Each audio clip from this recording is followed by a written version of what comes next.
وأشهد أن محمدا عبده ورسوله وصفيه من خلقه وخليله بلغ الرسالة وأدى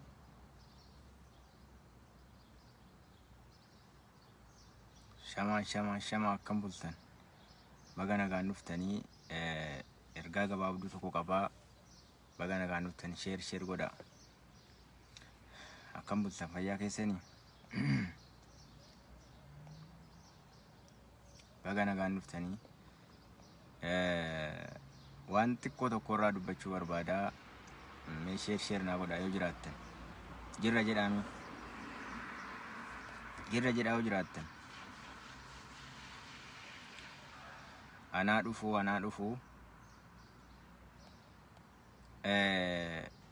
waan garaana gubee tokko jira ilmaan Oromoodha sanirraa waan xiqqoo tokko dubbachuu barbaada sheer godhame waliin turra wa alaikum salaam wa rahmatullahi wa barakatuh ana dhufu hundi keessan welcome seena sheer godhaati ergaa kiyya kana naa qaqqabsiisa ergaa kiyya kana bakka barbaaduun naagaa akkasin sheer gootanii ergaa kiyya kana naa dabarsitan abdii qabaa sheer godhaatii sagalee kiyyallee naa mirkaneessaame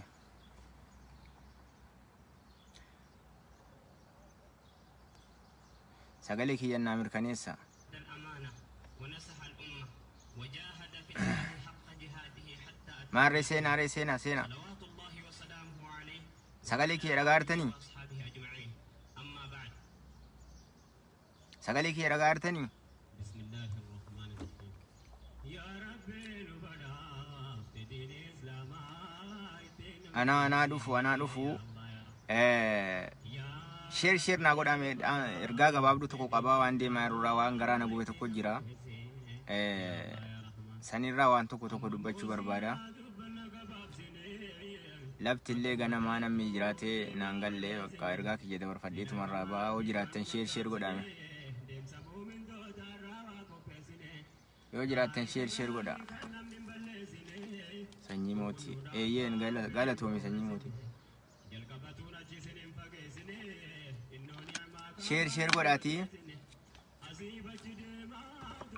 sheer godhaati ergaa kiyya kana ijoollee kaayiroo bira akka ga'u barbaada sheer naa godha anaa dhufu galatoome sagaleen kiyya ni jira wa alaikum salaam wa rahmatullahi wa barakatuh galatooma yaa akka ganama ta'e nan beeka akka namillee zaa kanan jiraanne nan beeka amma naa mijjate waan ta'eedhaaf anillee amma ergaa kiyya kana ogguma dhageessan sheer naa godhaati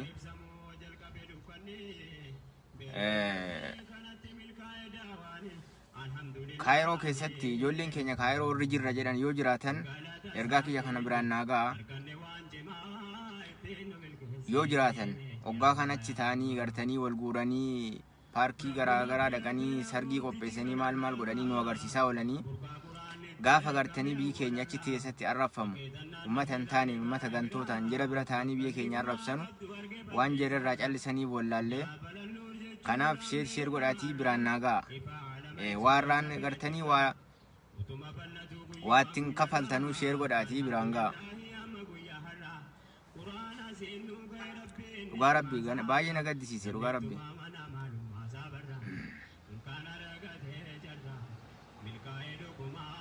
anaa dhufu hundi keessan warri seenaa jirtan sheer laayik koomenti godha yaada keessanillee barreessaa sheer godhame waa isinitti hin gaafatu sheer godhaatii ergaa kiyya kana bakka barbaachisuun naa ga'a yeroo namni gartee ergaa tokko dabarfatu yoo bakka inni barbaadu sana ga'ee fi namatti tola gaariidhas maaliif karaatti nafu jechuudha ergaan nama lafti ganama akka namni hin jirre naaf gala ormatti jirtan kun sheer godhaatii anaa dhufu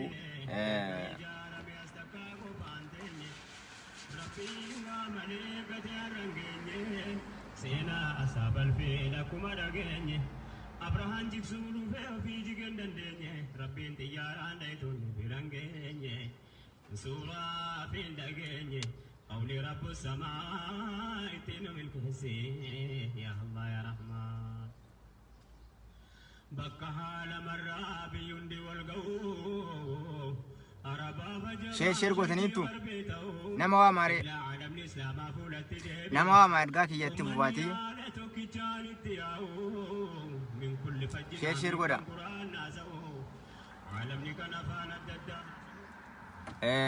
السلام عليكم ورحمة الله وبركاته جرتو المان رمودا بكا جرتني تناجيني كياب سلامتان كي يسنا فقو جتشا جدو كنا أبسي ددبي dhugaa rabbiitii waan nama gaddisiisu waan hin taanetu deemaa jira. Ijoolleen keenya keessatti warri kaayiroo jirtan sheer godhaatii jira biraan naagaa. Mucaa tokko tachirraa nu arrabsaa, uummata arrabsaa, uummata Jimmaa arrabsaa argaa jirtan. Warri miidiyaa kanarra jirtan argaa jirtan. Mucaa gartanii of hin beekne baajii gurbaa gartanii eenyummaa of hin beeknetiyyuu gartanii jara warra gartee nu arrabsu warra erga hoggaa meeqaatii nu arrabsu walii wal ta'ee nu arrabsaa jira biyya keenya arrabsaa jira jechuudha argaa jirra walumaan.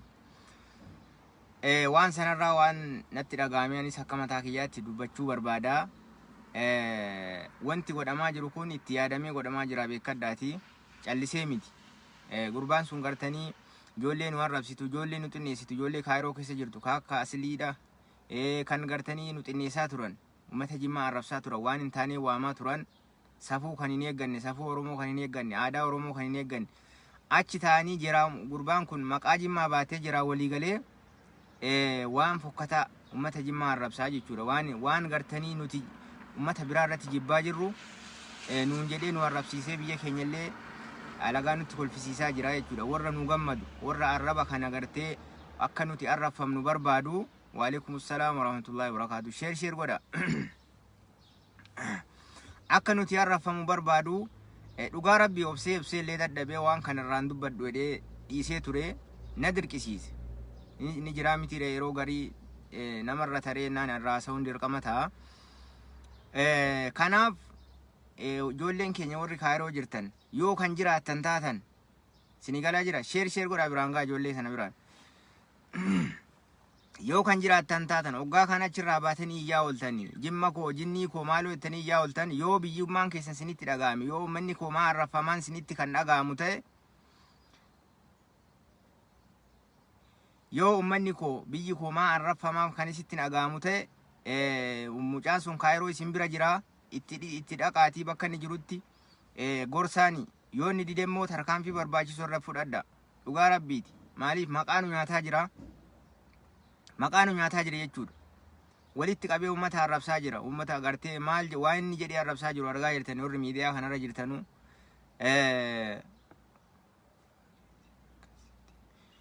Galatoomi Xaayir Shariif sheer godhaati. Yoo kan jiraattan taatan ijoolleen keenya warri kaayiroo jirtan yoo kan jiraattan taatan mucaan sun achi keessa jira. Gorsaa itti siqaatii dhaqaatii gorsaanii yoo gorsaa kan sinii dhaga'u ta'e. Yoo gorsa kan isinii dhaga'u ta'e maal si galcharee yaada kiyyatti fufaa jira miyaasaa akkam nama harkatti kuttan maal dubbachuu barbaadamee yaada qabdu barreeffadhu komintii jalatti si galchaani. Kanaaf jechuudha ilmaan Oromoodha yoo kan jiraattan taatan ijoolleen keenya warri kaayiroo keessa yoo kan jiraattan taatan mucaa sana afaan isaa nurraa qaba. Waan beeku jaamaadha jaahila gurbaan baajii wanni waa tokko waan yaanne warra nu arrabsaa jiru warra hoggaa meeqa nu arrabsaa jiru miidiyaa jiraatiin as bahee uummata nu arrabsaa jira maqaa keenya baatee jechuudha. Garuu waan kanarratti yaadanii hojjetaa jiranii akka nu walitti deebinu akka nu wal jibbinu sinigalee wanni kun irratti yaadameeti beekadha sinigalee.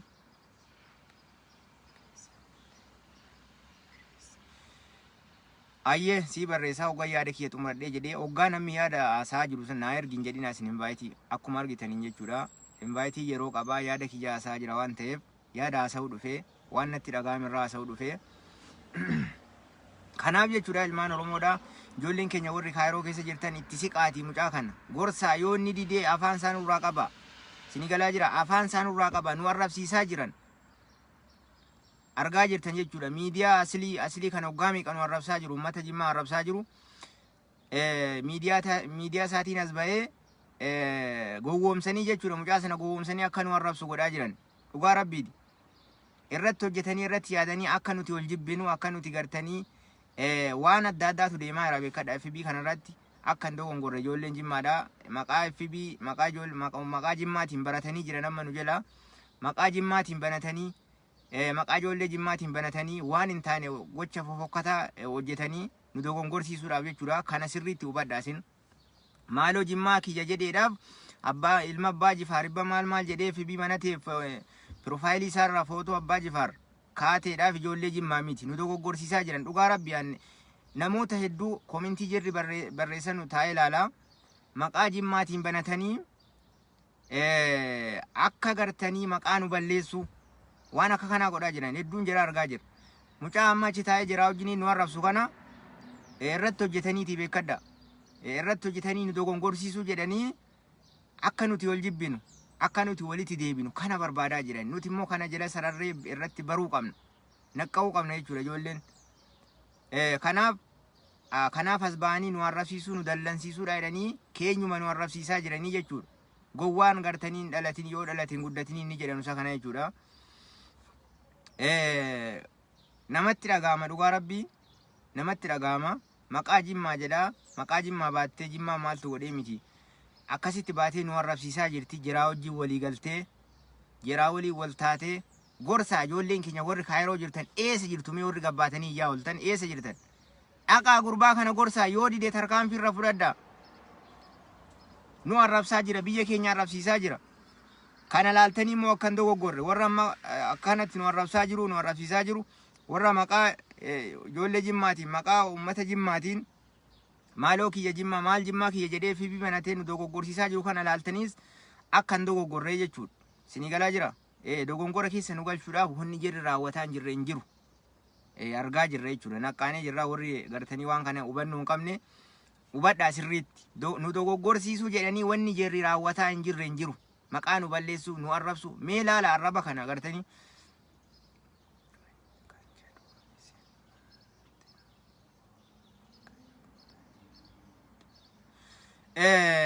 Wanni jirri godhaa jiran nu dogoggorsiisuudha. Argaa jirra jechuudha. Maqaa ijoollee Jimmaatiin FB banatanii maqaa abbaa Jifaar maqaa biyya Jimmaatiin FB banatanii koomentii badaa barreessan. Namoota gurguddaa yeroo jirri waa dubbatan warra gartanii hayyoota jala galanii maal godhanii koomentii fofokkataa arraba barreessan. Maaliif ittiin maqaa nu balleessuuf namni kanaan dogongoruu hin jiru jechuudha. Maqaa ittiin banatteedhaaf namni kanaan dogongoruu hin jiru. Kana jala sararree beeku warri waa beeku ni beeka. Maqaa feeteen banatteedhaaf Jimma maqaa balleessuudhaaf wal baatee koomentiin taane barreessitee waan hin taane poosti gootee maxxansiteef namni Jimma siin jedhee namni naqee jira jechuudha waan kana. Akkanumaan mataa keetii dhukkubsattee ofiillee maqaatti baddee godhaa jirta malee namni sirraa fudhatu hin jiru. Kanaaf gurbaa kana itti siqaatii gorsaa yoo ni didee nurraa qaba. Gurbaa achi taa'ee jira waliin nu arrabsaa jiru kana warra nu arrabsuu jaallatu. Sinii galaa jira warra nu arrabsuu irraa gartee nu arrabsuu malee dalagaa biraa hin qabne. Yoo nu arrabsan malee namni jira hordofu hin jirre. Warra yoo nu arrabsan malee namni jira hordofu waan hin jirre hojii biraa waan hin qabne waan biraa waan jedhan hin qabne gorsa biraa warra hin qabne nu arrabsuu malee. Sinii galee kun immoo jaamaan baajiin gartanii jiraa walii wal ta'e nu arrabsiisaa jira. Ijoolleen kiyya Kaayiroo jirti ijoolleen keenya Kaayiroo jirtan itti siqaatii tarkaanfii barbaachisu irratti fudhaa afaan isaan irraayidha. Dhugaa rabbi an obsuu dadhabee irraan dubbaddu edee gartanii itti yaadee na obsuu dide. Ittuma fufe gidduu kana gurbaan qaata jalqabe beekadha bubbulee jira. Kaleessa akka kana bahee nu arrabsaa oole dheengadda akka kana bahee nu arrabsaa oole. Sanuu warri gartee arraba kana irraa gammaddu itti bilbiltee itti muddii maaloodhaaf silkiidhaan irra dawwalanii itti muddii jedhani. In jajjabeessanii mee arraba irratti namni nama jajjabeessa? Maaf arraba irratti nama jajjabeessisan? Ofiif nu arrabsaa jirtan ofii nu arrabsitanii dadhabdanii keenya jaamaa gowwaa nu arrabsiisuu barbaadaa jirtan jechuudha. Isin irratti barree jirra kanammoo ijoolleen keenya warra asii jirtan tarkaanfii barbaachisu ofudha yoo kan jiraattan taatan hoggaa kan gadi yaatanii paarkii garaagaraatti gartanii cidha garaagaraa nu agarsiisaa ooltan gadi ba'a gurbaa kana bakka ni jirutti itti dhaqa. Nurraa afaan saayidha yoo jiraattan ta'e ijoolleen keenya jirtan jechuudha. Isinii galee kanaaf waan hin taane dhugaa rabbii na gaddisiisa. Waan inni jedhaa jiru waan ilmi namaa namaan hin jenne waan jirri nuun jedhaa jiran warri gartanii waan barbaadan saalfii tokko hin qabne safuu tokko hin eegganne nuun jedhanii nu arrabsaa jiran jara bira taa'ee baratee akkas jedhee nu arrabsaa jiranillee isinii galaa jira.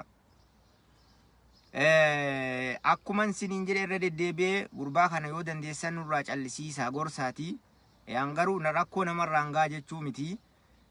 Maaliifi arrabni waa tokko illee nama hin godhu nama gubdi garuu hin beekama namni arrafamee namni gubachuu dhiisu hin jiru. Kanaaf rakkoo irraa hangaa siniin jechuu barbaadeetii miti gorsaa itti siqaatii gorsaa yoo dide gorsaa irra deddeebi'aa gorsaa qaamaan itti dhaqaatii gorsaa bira taatii. Amma warri asirra taa'ee itti bilbiluu warri asirra taa'ee kana jedhuuni bilbilaa waan ta'eedhaaf innillee warra jajjabeessu jira warra jabaadhu jiru jira warra waan kana jalaan hojjetaa jiru dudduubaan hojjetaa jiru jira beekadha. Warra waan kana dudduuba taa'ee akka inni nu arrabsu godhaa jiru jira. Jarri waan jiranuuf bilbilli faayidaa hin qabu. Warri eessa teessaniitti dawwaltanu faayidaa hin qabu. Warri kaayiroo keessa qaamaan jirtanu inni kaayiroo keessa jira mucaan sun.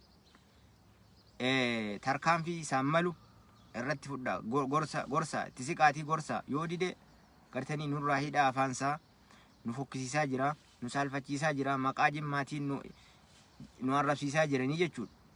Ofii nu arrabsanii dadhabanii akkasii bar ofii nu arrabsanii dadhaban arrabni wanni jirri beekanu arra hoggaa meeqa inuma nu arrabsanii fi bii kanarra amma boodana kana ijoolleen keenya aartee ofirraa tokko deddeebifti malee ijoolleen keenya arrabaaf iddoon kennitu deebii ittiin kennanu jechuudha.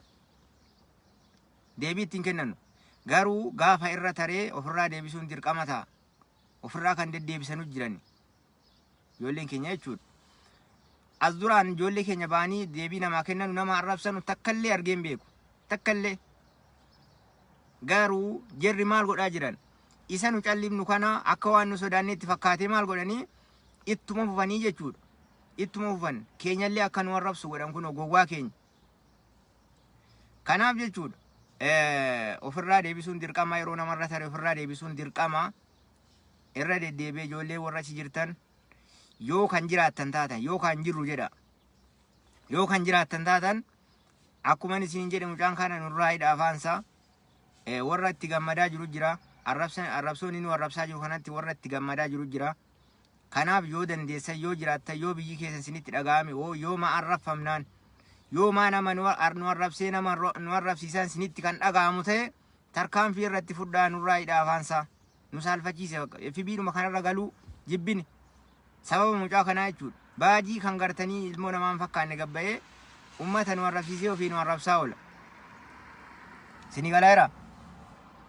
Kanaaf tarkaanfii irra fudhaa nurraa hidha afaansaa gorsaa itti siqaa gorsaa warri itti dhiyoo jirtan nuti biyya biraa keessa jiran dandeenyu akkanumaan teenyee afaan nu gubata malee akkanumaan laallee afaan nu gubata malee waan goonu takka hin qabnu nuti biyya sana keessa hin jirru biyya biraa jirra waan ta'eedhaaf warri biyya sana keessatti argamtaan itti siqaa gorsaa yoo kan isin dhaga'u ta'e itti siqaa gorsaa. Isinii galaa jira. Gaafii qaba jedhaa jirta Mustafaa barreessi gaafiin kee maayin? Dhugaa rabbii natti dhaga'ame dhugaa rabbii natti dhaga'ame yeroo mara yeroon irratti arge maal godhani muranii sanuu facaasanii garaa nu buu jedhanii nu biraan ga'ani sheer godhanii hin beektan.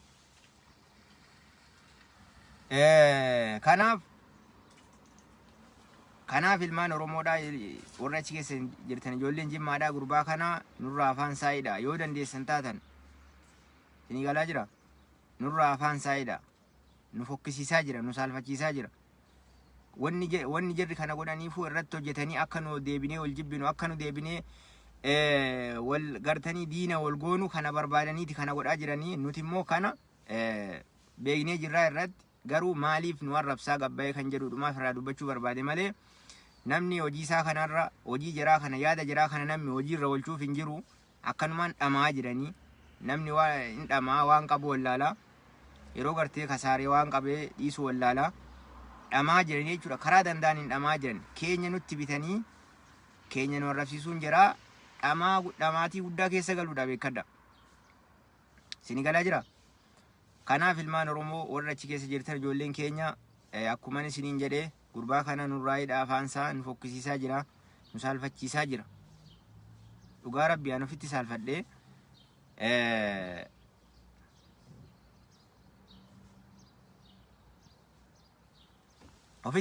dhugaa rabbii. Kanaaf gaafii kee barreessiree warri amma gaafii qabeedhaa jirtan gaafii keessan barreessa. Mustafaa maal qabda gaafii?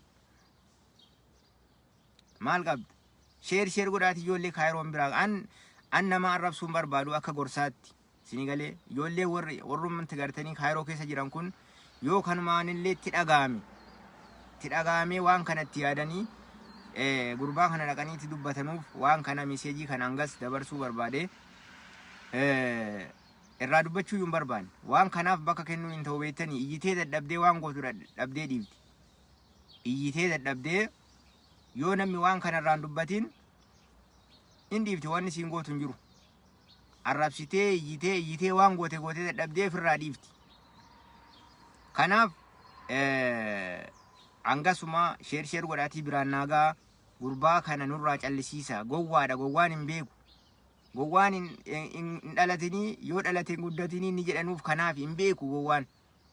Maal jechuudha akkanatti gabbaanii biyya ofii arrabsuu uummata ofii arrabsuu jechuun. Deeggari paartii Jawaar jettu maal jettu akka sababa Jawaarii Jawaar jettu deeggari. Abaa ofa bifeetu deeggari sun rakkina miti. Bara amma rakkina keessa warra gartee warra paartii kanaa jedhee nu arrabsu kana rakkina keessa wallaallee bara. Deeggara sun rakkinaa miti. Waliigaluu dadhabnee bara deeggaruu rakkinaan qabu. Rakkoon keenya amma understandii ol godhuu dadhabne. Sanaa miti dubbiin deeggaraa waan barbaadan nun arrabsina ol. Nun arrabsina. Isinii galaa jira waliigaluu dadhabnee bara. Kanaaf nun arrabsiisina. Ofiifin nun arrabsina. Ijoolleen keenya warra si jirtan gurbaa kana nurraa itti deemaati dubbadha. Waalaikum salaam warahmatullahi wabarakatuh. Gurbaa kana deemaa nurraa itti dubbadha. Nurraa callisiisa. Of nu jibbisiisaa jira. Isinii galaa jira. Warra ammoo gartanii nu dogoggorsiisuu jedhanii maqaa keenyaan FB banatanii dogoggorsiisaa jiran ilaalina. Dhugaa rabbii FB maqaa keenya maqaa ijoollee jimmaatiin maqaa biyya jimmaatiin banamee waan taane adda addaa poosti godhaa oolan. Komentii badaa barreessaa oolan. Maqaa nu balleessuu beekadha irratti hojjetameeti. Waan kana irratti yaadanii hojjetaa jiran. Kana beekaa kanaan akka hin dogongorree gartanii yeroo waan akkanaa argitan ijoolleen keenya akka ijoollee jimmaatti hin fudhatina.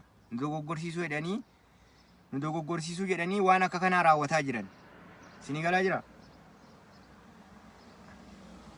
Nu dogoggorsiisuu jedhanii ijoollee keenya warra hubannoo hin qabne dogoggorsiisuu jedhanii inni nu kee ijoollee kan kana godhaa jiru kunoo ijoollee akkasiiti kan kana godhaa jiru kunoo ijoollee akkasiiti jettee ijoolleen hubannoo hin qabne waan hin taane namallee arrabsitee waan hin taane godhaa oolan.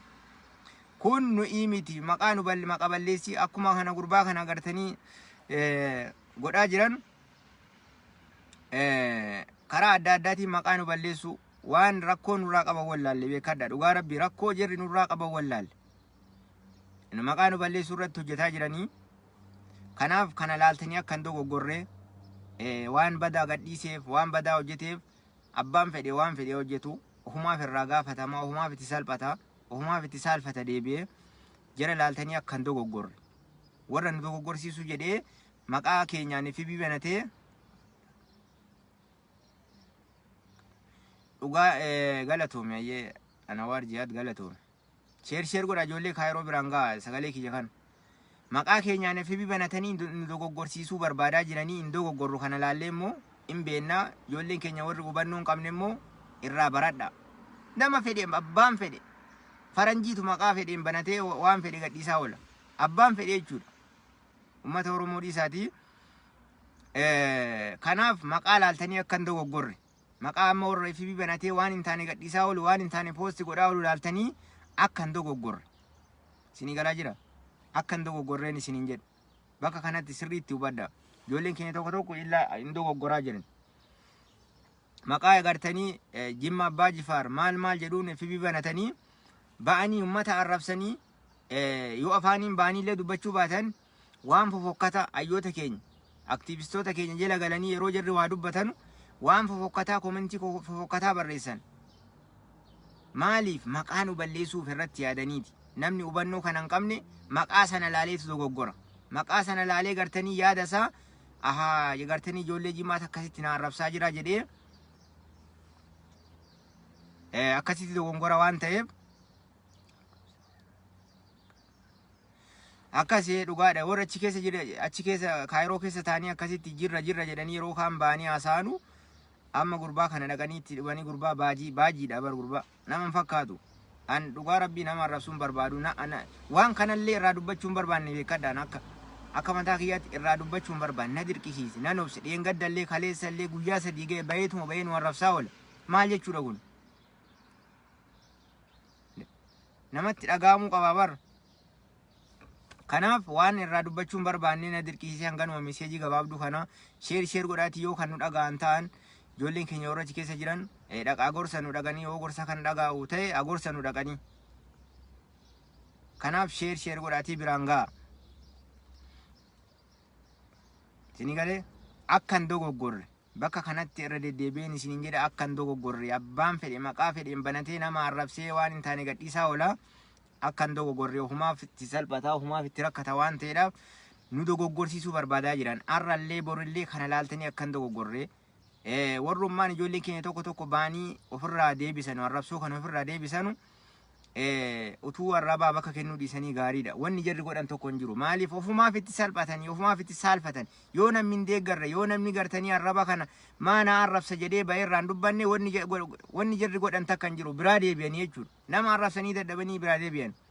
Kanaaf yeroo dirqii namatti ta'e ofirraa deebisuun dirqama waan ta'eef nama hin teessisu hin jiraa mitiire nama hin teessisu. Kanaaf bakka hin kenninaa fi warra bahee nu arrabsaa jiru warra bahee nu dogoggorsiisaa jiruuf bakka hin kenninaan isiniin jedhaa. Sagalee kiyya kana sheer godhaatii ijoollee Kaayiroo biraan gahaa nurraa hidha.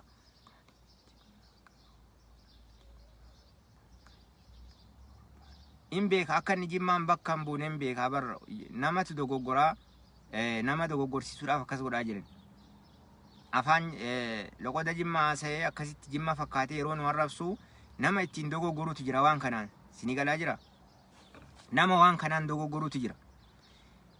Kanaaf jirarraayi warri hubatu nu hubata warri waan kana hubatu in hubata beekadha.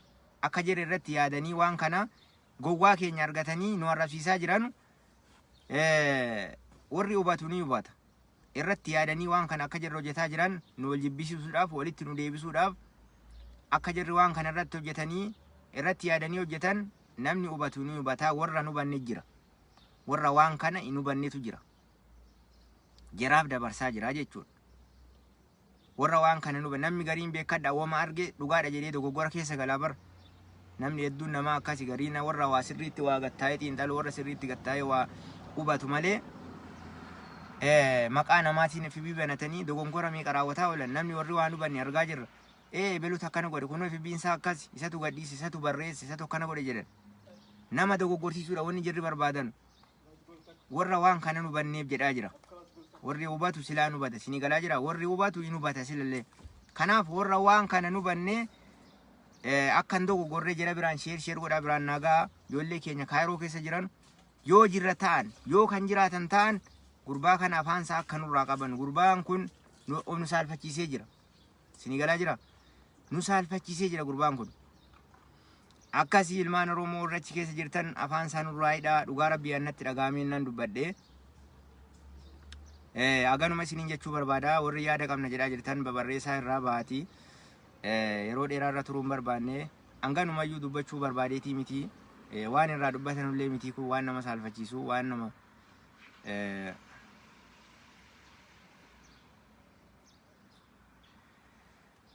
akkasii ilmaan Oromoo akkasire bar nama madeessuu barbaadanii barsiin. Akka nu gartee madoomnee waan hin taane akka keessan kana waan hin taane raawwannu nu barbaadan. Nuti immoo waan akkasii miti. Hin beeknu waan akkasii nuti warra safuudhaan guddatee warra illee nama arrabsuu beekuu miti. Warra arrabaaf bakka hin kennine. Kanaaf isin nama madeessu hojiin keessan kana nama madeessitanii akka namni dogongora keessa galu. Ijoollee keenya warra baanii amma nama arrabsan akka jirri nama arrabsan kan godhe isin. Ani ijoollee keenya duraan asirra baanii nama arrabsan tokko hin argine har'a hoggaa meeqa. garuu obsanii dadhabanii isintu sababaan isin galaa jira. Sababaa waan kanaa isin deemtanii hojiin keessan nama madeessanii akka namni dogongora keessa galu hojjechuudha. Kana malee faayidaa tokko hin qabdan. Utuu nama akka namaatti yaadu taatanii utuu nama sirriitti waa xiinxalu taatanii arrabni kun faayidaa inni qabu yaaddan jechuudha. Akka inni faayidaa hin qabne yaaddan. Isin galaa jira. Kanaaf haganuma isiniin jedhaa gaafii warri qabna jedhaa jiraattan yoo jiraattan barreessaa. Warri gaafii qabnedhaa jiraattan bahuuf deemaa jira.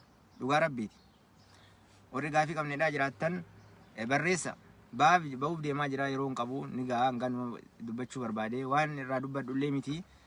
Hanganuma isinii dubbachuu barbaade sheer godhaatii warri sheer gootan galatoomaa ilmaan Oromoodhaa ulfaadhaa.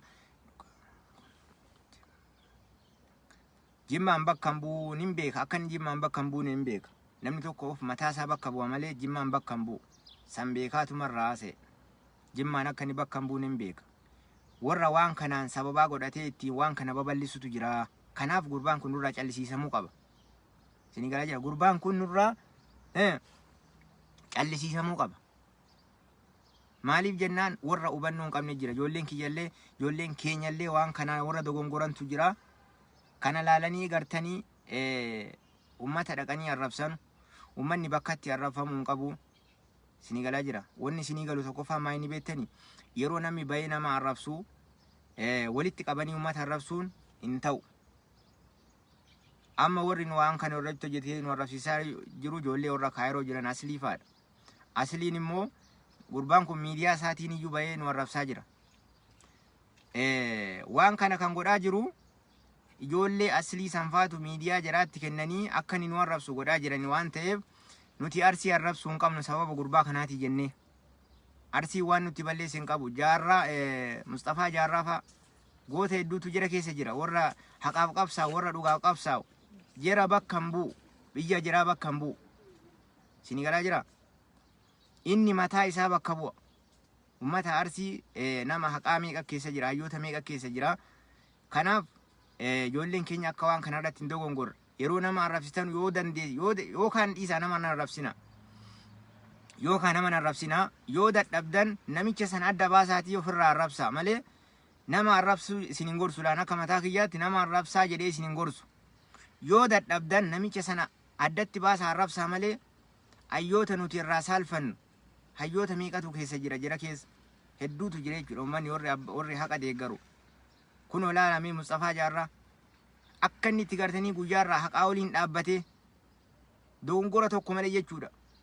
Akka warra kaanii boras dhaqee achi dhaquu dhiisee haqaa waliin dhaabbatee guyyaarraa bahee dubbataa jiru jira akka sanaa laala malee ummata bakkatti arsii jettanii arrabsina. Namichuma sana adda baasaatii irraa dubbadhaa malee ummata bakka buutanii ummata biyyan arrabsina.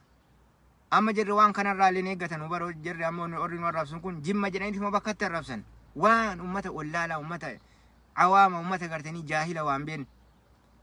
Nama waa irraa qabdu sana adda baasii arrabsi. Rakkoo irraa qabdu sana nama rakkoo irraa qabdu sana addatti arrabsi malee yoo barbaadde biyyan arrabsin. Biyya irraa rakkoo maalii qabdu? Uummanni maal siin jedhe? Kanatti irraa rakkoo qabdu namicha yookaan bahee namichuma addatti rakkoo irraa qabdu sana san adda baasii irraa dubbadhu malee biyyan arrabsin gowwaa akka gowwaadha silaa warri gartee bahee biyya namaa arrabsaa oolu. Dhugaatti warrummaan nama arrabsu kun gowwaadha. Isin galaa jira. Warri nama arrabsu kun bahee warra gowwaadha. Kanaaf biyyan arrabsina nama rakkoo qabdan adda baasaa irraa dubbadhaan isin jedhaa. Irraa bahuuf deemaa warri gaafii qabna jetta yoo jiraattan irraa baataniitu natti fakkaata. Sheer godhaatii biraan nagaa viidiyoo kiyya kana hangasuma natti dhagaamee naan dubbachuu barbaade yeroo biraa walitti deebinaa viidiyoo biraatiin hanga walitti deebinutti irraa ba'a. Komentii keessan barreessaa yoo yaada qabaattan yaada qabneedhaa turtanii daddafaa irraa bahuuf deemaa jira. Irraa bahu warri waa qabdan barreessa. Warri yaada qabdan barreessa. Ariifachuutti jira irraan ba'a. Guyyaa gaarii qabaadhaa. Gartanii walitti deebinaa. Galatooma. Walitti deebinaa kanaaf yeroo biraa viidiyoo biraatiin hanga walitti deebinutti yeroo gaarii qabaadhaa.